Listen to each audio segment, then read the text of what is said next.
What's going on, GGs? Welcome to Her Majestys Game. This is the NBA2UK segment where we try and guess which NBA team is going to win on the night.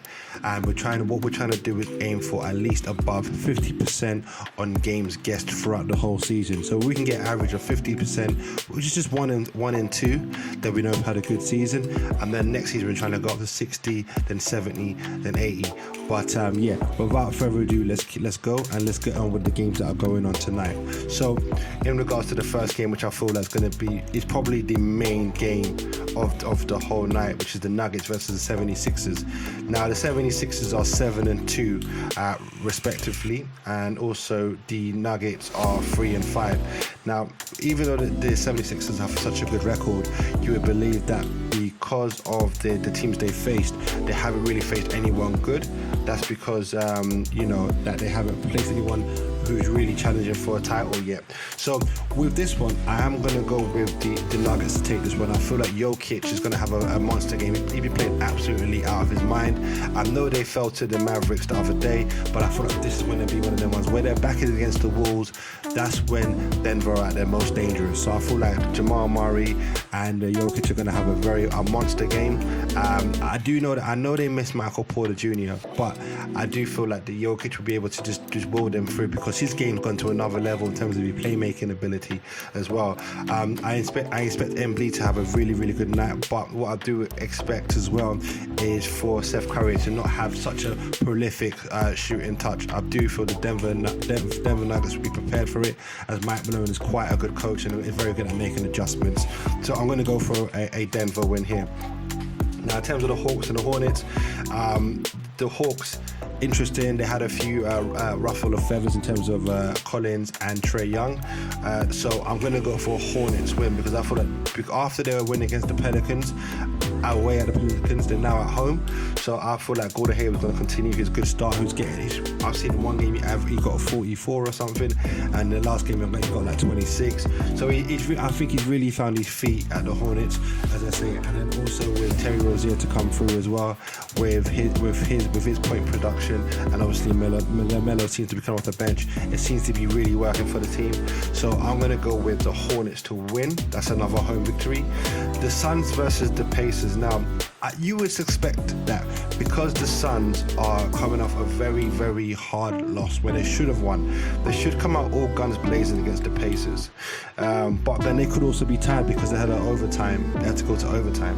So even with the Pacers at 6-2 and the Suns at 6-3, I'm going to double down again on the Suns. I'm feeling they're going to go for an away win and they're going to beat the Pacers. Now, I do expect Malcolm Brogdon to average above 10 assists as well.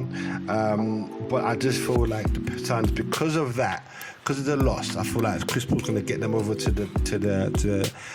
a meeting and say, listen guys, if we want to make the playoffs, we've got to win these type of games.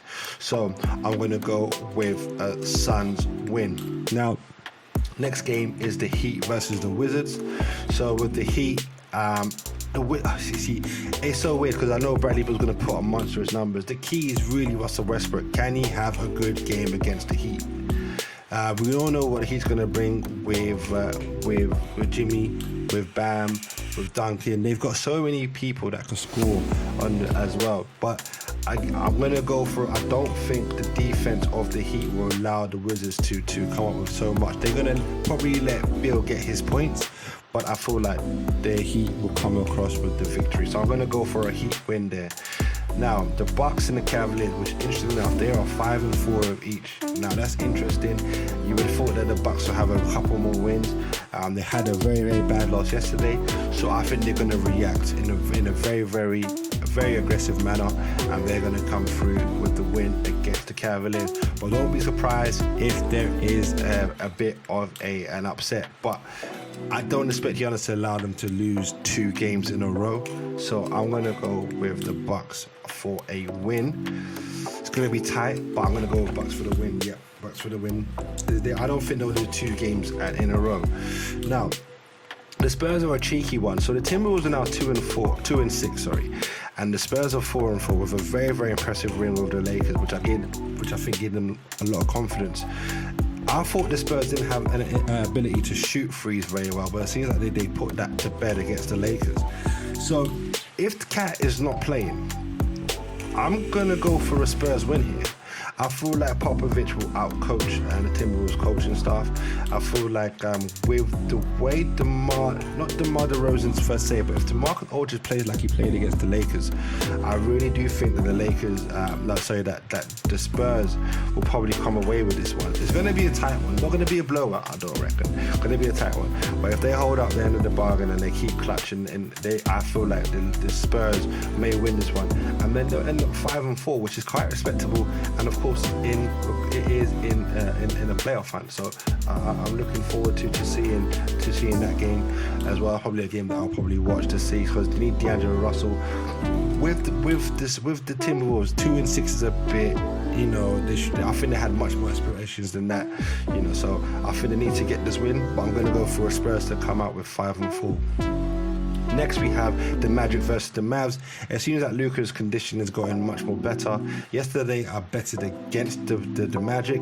This time, I'm betting against the Magic. I'm going to go for the Mavericks to win at home against the Magic. I can't see Orlando beating Luka. I just see Luka now averaging 27.6 points per game, 9 rebounds per game, and 8 assists per game. And also the fact that the Magic has lost Markelle Fultz. You would think that that's going to be a very big blow for them. So I'm going to go with a Mavericks win. Mavericks win. That one is definite. Now, with the Portland Trailblazers and the Kings, I'm going to go with the Trailblazers to take this one. I feel like they're starting to get their team back into an offensive rhythm that each player knows their role. And I just can't see, the way the Kings lost yesterday to the Raptors, you would think that, I don't know if they will be able to pick it up against a team like Portland with CJ and Dame.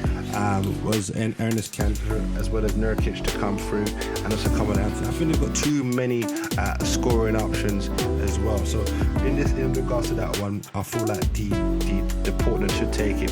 So just going back to the review then. So what I have going, I have a Nuggets win, a Hornets win, a Suns win, a Heat win, a Bucks win, a Spurs win, a Mavericks win, and a Portland Trailblazers win. You let me know what you think or who you think is going to win in regards to these particular games tonight. It'll be nice to just comment below who you think is going to take it. Again, what we're trying to average over 50%, and then what we'll do tomorrow, we'll do another review to see if you got them right or wrong. But I hope you liked it. Please like and subscribe and share my video, as I'll be doing content on this every single day. But for now, peace. See you later.